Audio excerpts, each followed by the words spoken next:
Take 1 at being a philosopher. Action. Cognitive dissonance.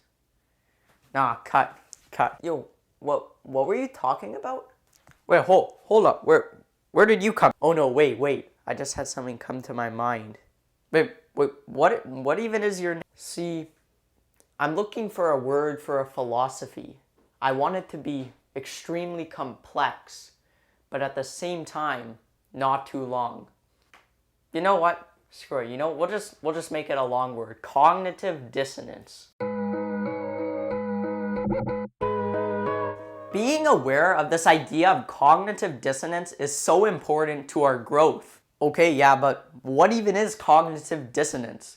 It's essentially when you have two beliefs, actions, or values that are inconsistent with each other. An example of cognitive dissonance is where you smoke, but at the same time, you believe that smoking can lead to diseases like cancer. So you're essentially smoking even though you know it's a bad idea to do so. Yeah, makes no sense. And it becomes an even bigger problem when these inconsistent beliefs affect our self-image or our commitments. Self-image is all about how we want to be seen. So if something's inconsistent with how we want to be seen, are we really being who we want to be? Commitments, on the other hand, may be extremely important for us to follow through on. So maybe doing something like 10 push-ups a day is extremely important to your well-being. But at the same time, you think doing these push-ups can give you muscle spasms. So the perfect world where cognitive dissonance just doesn't even exist, where all our thoughts, values, and beliefs are aligned. Let's take the situation where I just want to play video games all day because I know that's going to make me happy. But at the same time, I want to get a 98% on my science test that's coming up the next day.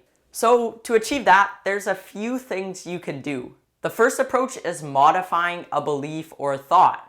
For example, I may now feel that, you know what, I don't have to play video games all day. Said no one ever. The second resolution is to trivialize a belief. For example, you may start to think that, I already have a pretty good science average. I don't need to get 98% on this next test. I could play video games all day. The third idea is to add something. You may consider that you've paid attention so much in class, you already know all the material, there's no need to study now. The last thing is just to deny a thought. Like, video games? Whatever.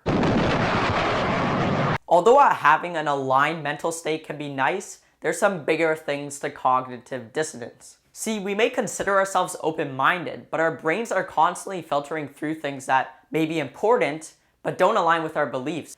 And it's the same with looking at the past. If something doesn't align with our beliefs, we may decide to not adopt it and learn from it, even though it could be life-changing. The best thing you can do is consider the reasons behind certain beliefs. For example, I may just be playing video games to get instant gratification. So are there better ways to do that? And with the science test, I may just be trying to get a good mark to get a good image of myself among others, that I'm smart. But does that really matter for me?